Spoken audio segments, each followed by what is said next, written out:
আগে তো কত যে শুনেছি না, কখনো তো এমন করেনি ওরা। আগে তো কত যে শুনেছি না, কখনো এমন করেনি ওরা। আগে তো কত যে শুনেছি না, কখনো তো এমন করেনি ওরা। আগে তো কত যে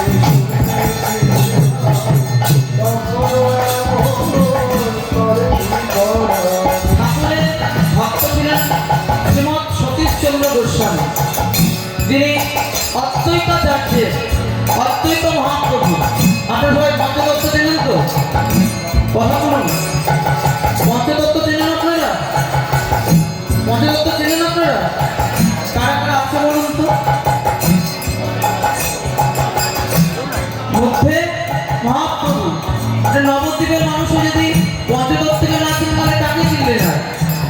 যার জন্য বাংলা ভাষা বলতে পারছি আমরা, সে নিতাই গৌর যদি না জানতাম, তাদের ভক্তি আন্দোলন যদি না হতো, তারা যদি বাংলার মাটিতে এই নবদ্বীপ ছেড়ে যদি কাজীকে উদ্ধার করতে না যেতেন, বাংলা ভাষার কোনো অস্তিত্ব থাকতো না। তাদের চরণে একবার প্রণাম জানাবেন। আপনারা নবদ্বীপের মানুষ, আপনাদের পরম সৌভাগ্য। সেই পঞ্চতত্ত্বের বামে প্রিয় গদাধর, দক্ষিণে নিতাই। সেই গদা দক্ষিণে মানে আরো এইদিকে মানে মহাপ্রভুর ডান দিকে নিত্যানন্দ প্রভু, তার এইদিকে হচ্ছে অদ্বৈত সুন্দর, অদ্বৈত আচার্য। হুঙ্কার করে ডেকেছিলেন, ওহে মদন গোপাল এসো, ওহে মদন গোপাল কোথায় আছো আমার দেখা দাও। যার কাতর হওয়ানে ওই যে ভাই রাখতো না, তার আসন এবার চলে, আসনটা চলে গেছিল। আসন চলে গিয়ে মহাপ্রভু আমার সচিগর্ভ সিন্ধু ভেদ করে, সচিগর্ভ মাঝে যাহাতে চৈতন্য প্রভু আমার হইলা প্রকাশ। সেই অদ্বৈত মহাপ্রভু যার হুঙ্কারে গোলক বৃন্দাবনের আসন পর্যন্ত চলে গিয়ে মহাপ্রভু এই আপনাদের নবদ্বীপের মাটিতে আমাদের বাঙালির হিয়া, কবির ভাষায় বাঙালির হিয়া অমিয় মতিয়া নিমাই হয়েছে পায়া। সে নিমাই সে যখন আসলো, তিনি বলে গিয়েছিলেন এই মতো দুই রূপ হইবে আবার, নাম সংকীর্তন রূপ হইবে প্রচার। ঠাকুর অনেক সময় বলেছেন এইসব কথাগুলি পূর্ণগতিতে, যে তোরা যখন নদীয়ার বাটে বাটে যখন উৎকণ্ঠ কীর্তন করিস, আমি তোদের চৈতন্য রূপে চৈতন্য প্রদান করি। ঠাকুর নিজে স্বরূপ ব্যাখ্যা করছেন পূর্ণগতি গ্রন্থ হরি। তা সেই অদ্বৈত মহাপ্রভুর পঞ্চদশ বংশধর আচার্য ছিল সতীশচন্দ্র গোস্বামী, যার 14,000 শিষ্য ছিল। সে আচার্য সতীশচন্দ্র গোস্বামীর একজন শিষ্য ছিল, যার নাম হচ্ছে পুলি। সেই পুলি বাড়িতে তিনি আগেকার দিনে গুরুরা তো ওদের শিষ্যদের বাড়িতে ঘুরতে যেতেন, যে শিষ্য কেমন আছে। সেই পুলিনের বাড়িতে গিয়ে অত্যন্ত সুন্দর মানে অত্যন্ত সুন্দর বংশধর সতীশচন্দ্র গোস্বামী তিনি দেখলেন যে পুলিনের বাড়িতে একটা কথা লেখা, ভোগের দ্রব্য সম্মুখে রাখিয়া ত্যাগ করিবার নামে ত্যাগ, না হলে তোমার ভোগ না। এই কথা দেখে ঠিক চমকে উঠলেন। চমকে এই কথা কার হতে পারে? 26 বছরের এক নবীন যুবক সে দেখা দিতেন তাকে, বললেন দাদা আমি কি কিছু ভুল দেখেছি? না না না না না। ঠাকুরের চোখ পড়লো তার দিকে, বিবাহ করলেন তিনি। পরবর্তীতে সতীশচন্দ্র গোস্বামীকে নিয়ে তিনি যখন পদ্মার ধারে, সতীশচন্দ্র গোস্বামী একাধারে যেমন বৈষ্ণব সাধক ছিলেন, তিনি শাক্তি সাধনা করতেন, অর্থাৎ তন্ত্র মতে মায়ের আরাধনা করতেন। যখন তিনি মায়ের আরাধনা করতে ঠাকুর তার সম্মুখে বসে আছেন, আমি খুব সংক্ষেপে বলছি ঘটনাটা। ঠাকুর তার সম্মুখে বসে আছেন, ওম কারালাবদানং ঘোরং ভক্ত কেশী চতুর্ভুজং কালিকং দক্ষিণাং মধ্যং মণ্ডলমালা বিভূষিতং হরিবলম্ব ধরে ধীরে তং কালিকে নমো নমঃ। সর্বমঙ্গলে মঙ্গলে শিবে সর্বার্থ সাধিকে শরণ্যে ত্র্যম্বকে গৌরী নারায়ণী নমোস্তুতে। শিষ্টস্থিতি বিনাশায় শক্তি ভূত সনাতনী প্রণাম হয়ে গেল। নমস্তে। নাম জপ করতে করতে যেই নাম তিনি সদা জপ করেন, নাম জপ করতে করতে ঠাকুরের সেই নাম ঠাকুরের নাম করেন। হঠাৎ নিজের অলক্ষ্যে কখন সেই নাম করে বসলেন, নাম করতে করতে অদ্বৈতান্ন হয়ে পড়লেন সতীশচন্দ্র গোস্বামী। অদ্বৈতান্ন হয়ে ঠাকুর যখন তাকে চিন্তানা ফিরলেন, ঠাকুরকে তিনি প্রশ্ন করছেন, ঠাকুর ঠাকুরের তাকে আপনি বলে সম্বোধন করতেন। কথা বললেন, এই নামই তো ধরে কই যে শালা, আপনি থেকে তুমিটা নেমে আসেন। তিনি বলছেন, জানেন আগে তো কত যে শুনেছিলাম, কখনো তো এমন প্রজনী করা, আগে তো কত যে শুনেছিলাম, কখনো এমন প্রজনী করা, আজ যেন এক নবভাবোদয়, আজ যেন এক নবভাবোদয়, আজ যেন এক নবভাবোদয়, আজ যেন এক নবভাবোদয়, হৃদয় মাঝারে হতেছে, আজ যেন এক নবভাবোদয়, হৃদয় মাঝারে হতেছে, আমার হৃদয় মাঝারে হতেছে, আমার হৃদয় মাঝারে হতেছে, আজ যেন এক নবভাবোদয়, হৃদয় মাঝারে হতেছে, আজ যেন এক নবভাবোদয়, হৃদয় মাঝারে হতেছে, আজ যেন এক নবভাবোদয়, হৃদয় মাঝারে হতেছে, আজ যেন এক নবভাবোদয়, হৃদয় মাঝারে হতেছে, হৃদয় মাঝারে হতেছে, হৃদয় মাঝারে হতেছে, হৃদয় মাঝারে হতেছে, হৃদয় মাঝারে হতেছে,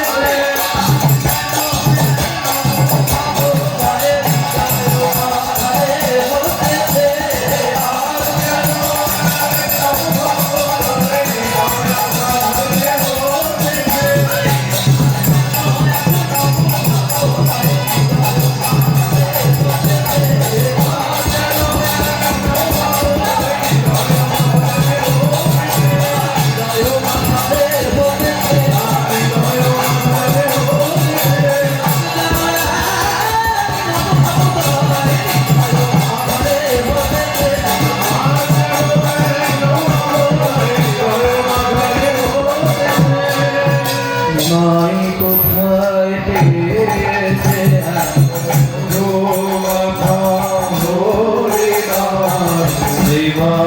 কোথায় পেয়েছে, আজ হতে নিমাই তোর সনে যাব, জ্ঞানের গরিমা কবু না করিব, আজ হতে নিমাই তোর সনে যাব, জ্ঞানের গরিমা কবু না করিব।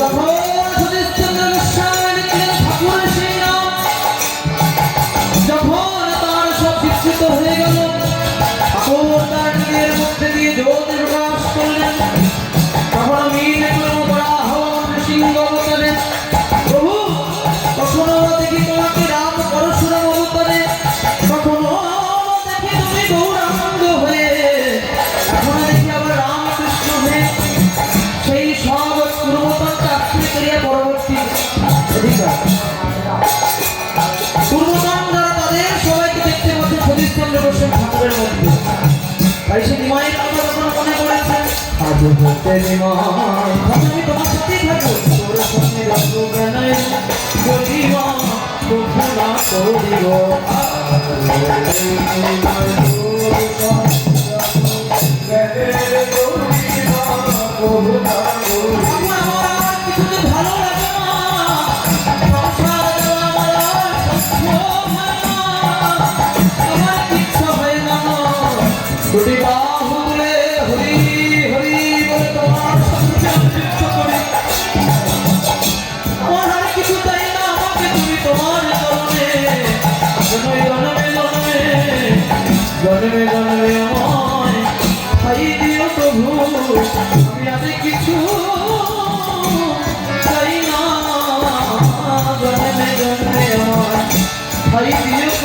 জন্মে নয় বসি জন্মে জন্মে জন্মে জন্মে আমায় মান দিও আজ হতে নিমায় তোর সনে রব জ্ঞানের গরিমা তবু না করিব আদেশ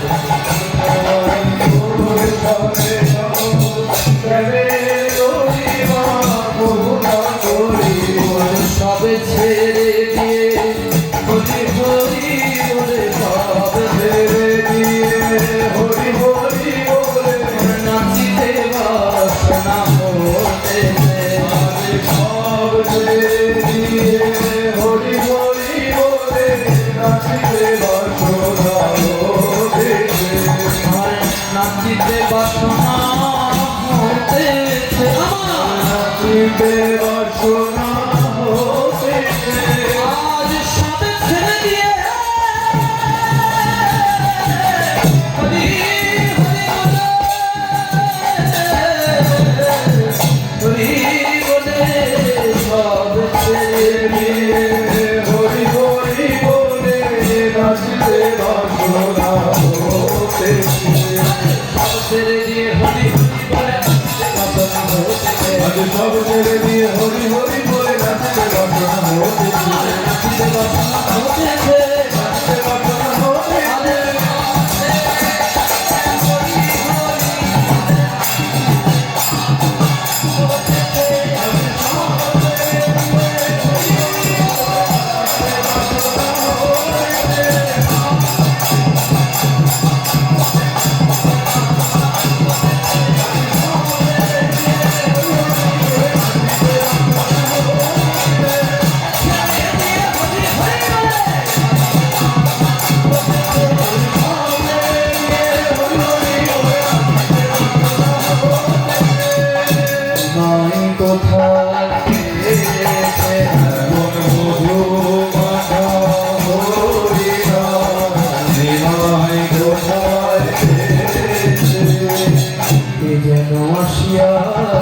হয়ে গেল কানে বুঝি তাদের উপায় বলো এত দিনে রাখিয়া হয়ে গেল কানে পরের উপায় বলো এত দিনে আত্মসমর্পণ করলেন ঠাকুর বললেন আর তো তোমাকে এভাবে বসে থাকলে চলবে না ঝাঁপিয়ে পড়ো এই যে আজকে আমরা বিজ্ঞান করি গ্রন্থ বলছে ঠাকুরের বিজ্ঞান অ্যাক্টিভেশনের পিছনে যার ডিভাইন কনসিয়াসনেস সব থেকে বেশি ছিল আমাদের সৎসঙ্গ জগতে যখন ঠাকুর যাকে সর্বপ্রথম ঋত্বিকের সাহায্য প্রদান করেছেন তিনি হলেন সতীশচন্দ্র গোস্বামী তিনি তার 14,000 শিষ্যকে ঠাকুরের সব মন্ত্রে দীক্ষিত করেছিলেন শুধু তাই নয় তিনি যখন কুষ্টিয়া তিনি যখন সীমার ঘরে যখন পার হতেন তখনও তিনি সেই সীমারের মধ্যে ঠাকুরের স্বপ্নে দীক্ষিত করেছিলেন পারের উপায় সে এটাই যে অজমা নামে নিজেদেরকে যুক্ত করা নাম যত করবে তত নামে তত প্রকট হবে যেই নাম সেই কৃষ্ণ ভজনিষ্ঠা বলে বৈকামতে বলছে নামের সহিত আছে আপন শ্রী হবে তাই না নাম আর নামে অভেদ ঠাকুর বলছে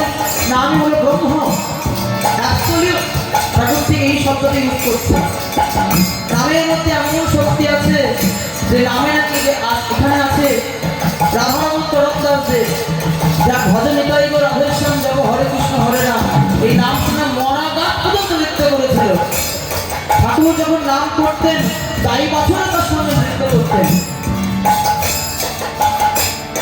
আর যখন নৃত্য করতেন করতে করতে করতে করতে তারা যেন সেই নামের মধ্যে বিভাজিত হয়েছে মহাপ্রভু যখন ঝাড়খণ্ডের পথ দিয়ে যাচ্ছেন নৃত্য করতে করতে তিনি হরি বল রে হরি বল রে মধুমাখা হরি বল রে হরি বল রে হরি বল রে হরি বল রে বল রে হরি বল রে নৃত্য করতে করতে চলেছেন চৈতন্য মহাপ্রভু ঝাড়খণ্ডের পথ থেকে যেতে বাঘের গায়ে লাগলো একটা পদাঘাত মহাপ্রভু কি করলেন জানেন সেই বাক্যে ডেকে বলো ওরে ব্যাঘ্র কৃষ্ণ বলি প্রভু বলিতে লাগিল আরে কৃষ্ণ বলি ব্যাঘ্র তখন কাঁদিতে লাগিল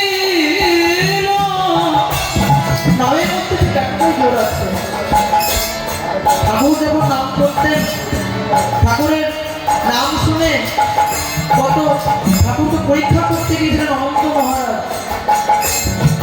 ঠাকুরের একদিন আশ্রমের পাশে একটা মরা গরু পড়ে আছে। অনন্ত মহারাজকে ঠাকুর বললেন যে এটা সরিয়ে আয়। মহারাজ বলছেন যে খুব দুর্গন্ধ বেরোচ্ছে। তাহলে বলছেন নাম করতে দেখা গেল সে দুর্গন্ধটুকু চলে যাচ্ছে। নামে এতটা সত্যি, নাম নামই অভেদ। যত নাম করবে নামই তত আরো নিকট হবে। আর নামই যত নিকট হবে, নামই বলতে সেই কেউ তিনি গেছে, তিনি আমাদের মধ্যে প্রকট। আর নামকে পেতে গেলে কি করতে হবে জানেন? আবার সংগ্রহ করতে হবে। তাকে তার উপায় আমরা জানি না, সত্যি জানি না। আপনাদের বলে দিচ্ছে কি করে ঠাকুরকে পেতে হয়। দীক্ষাপত্রের কাজের মধ্যে দিয়ে কি করে ঠাকুর সঙ্গে নিজেকে আমাদের দিকে যোগযুক্ত করে রাখছেন। দেখেন, যোগে যোগযুক্ত করার মাধ্যমে একদিন সেই পারের উপায় হয়ে যাবে। কি যেন আসিয়া হয়ে গেল পারের উপায় হলো এত দিনে গেল আসিয়া হয়ে গেল পারের উপায় হলো এত প্রেমের ভান্ড মাথায় নিয়ে, প্রেমের ভান্ড মাথায় নিয়ে, প্রেমের ঠাকুরে প্রেমের ভান্ড মাথায় নিয়ে, প্রেমের ঠাকুরে প্রেমের ঠাকুরে এসেছে আমার প্রেমের ঠাকুরে এসেছে। কষ্ট করা হতো জানেন তো? ঠাকুর সত্যযুগে যখন ভগবান এসেছিলেন, তিনি মূল নাম কঠোরকে বধ করেছিলেন মুরারি। তারপরে তিনি কংসকে বধ করেন কংসারি। সেটাই তিনি রাবণকে বধ করে রাবণ আরি। ওইসবের অর্থ শত্রু। তো ঠাকুর আপনি কাকে বধ করতে এসেছেন? ঠাকুর সে বললেন দৈতামৃতের কথা। ঠাকুর বলছেন যে অন্য যুগে ঘরে ঘরে রাবণ, ঘরে ঘরে কংস ছিল। মানে একটা কংস একটা রাবণ ছিল, কিন্তু এই যুগে কলি যুগে ঘরে ঘরে কংস, ঘরে ঘরে রাবণ। রাম আদি অবতারে কঠিন অস্ত্র ধরি তবু অবশ্যই করিল সংহার। এবে অস্ত্র না ধরিব কানে কারো নাম দিব। মহাপ্রভু কন করেছিলেন যখন জলাই মাথায় উদ্ধার করতে গিয়েছিলেন। নিত্যানন্দকে জলাই ছিল মানে মাথায় ছিল বলে রসিক কানা। মনের মুখ্যমন্ত্রী দেখেন তারা কি বলছিল, মাথায় বেরোছে কলসির কানা, তাহলে কি আমি পেন দেবো না? তুই আমাকে কলসির কানা মারতে পারিস মাথায়? তা বলে আমি কি দেবো কলসির কানা? না না, আয় আয় আয় আয় আয় আমার বলে আয়, ছুটে আয়। ঠাকুর সেই কথাই বলেছেন। নাম আদি অবতারে কঠিন অস্ত্র ধরে সরে করিল সংহার। এবি অস্ত্র নাম ধরিব প্রাণী কারো নাম দিব। নাম মানে চিত্ত শুদ্ধি হইবে সবার, তাই না? কে যেন আসিয়া হয়ে গেল পারের উপায় হলো এত দিনে। কে যেন আসিয়া হয়ে গেল পারের উপায় হলো এত দিনে। প্রেমের ভান্ড মাথায় নিয়ে, প্রেমের ভান্ড মাথায় নিয়ে, প্রেমের ঠাকুরে এসেছে। প্রেমের ভান্ড মাথায় নিয়ে, প্রেমের ঠাকুরে এসেছে। প্রেমের ভান্ড মাথায় নিয়ে, প্রেমের ঠাকুরে এসেছে। প্রেমের ভান্ড মাথায় নিয়ে, প্রেমের ঠাকুরে এসেছে। প্রেমের ঠাকুর এসেছে, প্রেমের ঠাকুর এসেছে। প্রেমের ভান্ড মাথায় নিয়ে, প্রেমের ঠাকুর এসেছে। প্রেমের ভান্ড মাথায় নিয়ে, প্রেমের ঠাকুর এসেছে।